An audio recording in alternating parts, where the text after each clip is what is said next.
आज हम फिर आए Swami Vivekananda call to the nation, chapter 3 powers of the mind.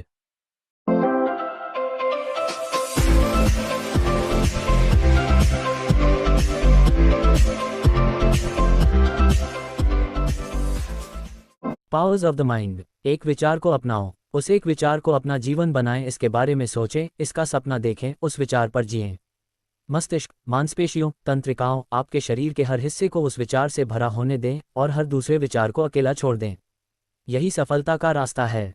यदि हम वास्तव में धन्य होना चाहते हैं और दूसरों को धन्य बनाना चाहते हैं तो हमें गहराई में जाना चाहिए।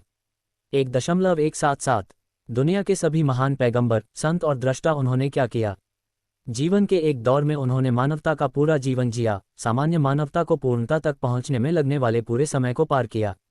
एक जीवन में वे स्वयं को पूर्ण बनाते हैं, उनके पास किसी और चीज़ के लिए कोई विचार नहीं है, वे कभी भी किसी अन्य विचार के लिए एक पल भी नहीं जीते हैं और इस प्रकार उनके लिए रास्ता छोटा हो जाता है। एकाग्रता का यही मतलब है, आत्मसात करने की शक्ति को तेज करना, इस प्रकार समय को कम करना। 1.157 एकाग्रता की यह शक्ति जितनी अधिक होती है उतना ही अधिक ज्ञान अर्जित होता है, क्योंकि ज्ञान प्राप्त करने की यही एक और एकमात्र विधि है।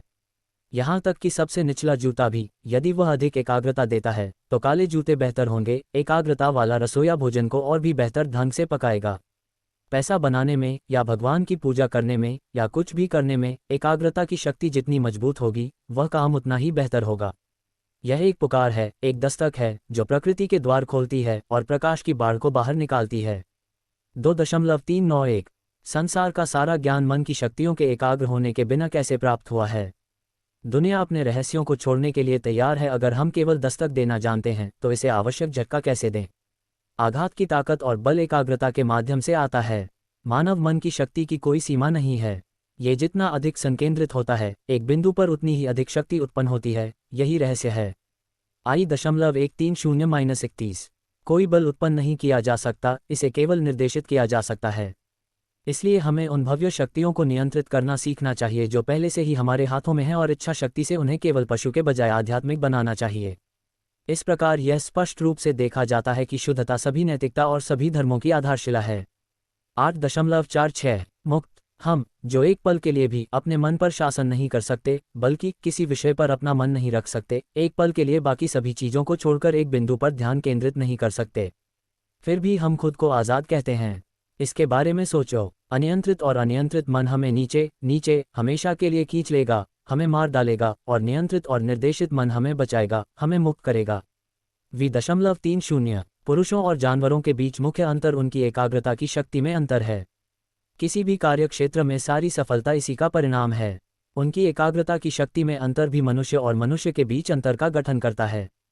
सबसे निचले की तुलना सबसे ऊंचे आदमी से करें। अंतर एकाग्रता की डिग्री में है।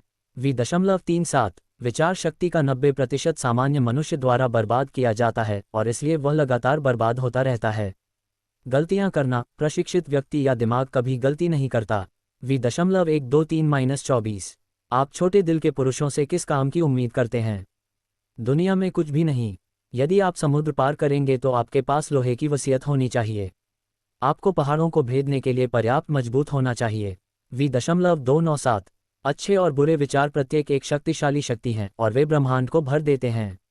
जैसे जैसे कंपन जारी रहता है वैसे वैसे विचार तब तक विचार के रूप में बना रहता है जब तक कि वह क्रिया में परिवर्तित न हो जाए। उदाहरण के लिए, मनुष्य की बाह में बल तब तक छिपा रहता है जब तक कि वह प्रहार न कर दे, जब वह उसे गतिविधि में बदल देता है। हम अच्छे और बुरे विचार के उत्तराधिकारी हैं। यदि हम अपने को पवित्र और सद्विचारों के यंत्र बना लें तो ये हम में प्रवेश करेंगे। अच्छी आत्मा बुरे विचारों के प्रति ग्रहणशील नहीं होगी। V.134 मानव जाति के इतिहास में आप पाएंगे कि ये दूत वहां आते हैं और उनके जन्म से ही उनका मिशन मिल जाता है और बन जाता है। पूरी योजना वही है, निर्धारित है, और आप उन्हें उससे 1 इंच भी पीछे नहीं हटते हुए देखते हैं, क्योंकि वे एक मिशन के साथ आते हैं, वे एक संदेश के साथ आते हैं।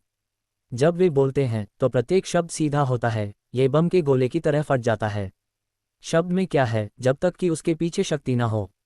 इससे क्या फर्क पड़ता है कि आप कौन सी भाषा बोलते हैं और आप अपनी भाषा को कैसे व्यवस्थित करते हैं? इससे क्या फर्क पड़ता है कि आप सही व्याकरण बोलते हैं या बढ़िया बयानबाजी से? आपकी भाषा सजावटी है या नहीं, इससे क्या फर्क पड़ता है? सवाल यह है कि आपके पास देने के लिए कुछ है या नहीं। ये देने और लेने का सवाल है, न सुनने का। क्या आपके पास देने के लिए कुछ है, ये पहला प्रश्न है। यदि आपके पास है तो दें। F.122-24। आप जो भी करें उसमें अपना पूरा मन, हृदय और आत्मा लगा दें।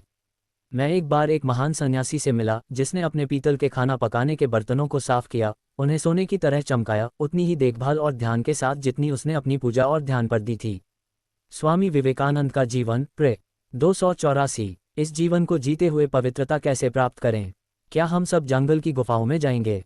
इससे क्या फ़ायदा होगा? यदि मन नियंत्रण में नहीं है तो गुफा में रहने से कोई फ़ायदा नहीं है, क्योंकि एक ही मन वहाँ सभी गड़बड़ी लाएगा। गुफा में हमें 20 शैतान मिलेंगे क्योंकि सभी शैतान मन में हैं। यदि मन नियंत्रण में है तो हम गुफा को कहीं भी रख सकते हैं। ये हमारा अपना मानसिक दृष्टिकोण है जो दुनिया को वह बनाता है जो वह हमारे लिए है। हमारे विचार चीज़ों को सुंदर बनाते हैं, हमारे विचार चीज़ों को बदसूरत बनाते हैं। सारा संसार हमारे ही मन में है। चीज़ों को उचित प्रकाश में देखना सीखें। 1.440-41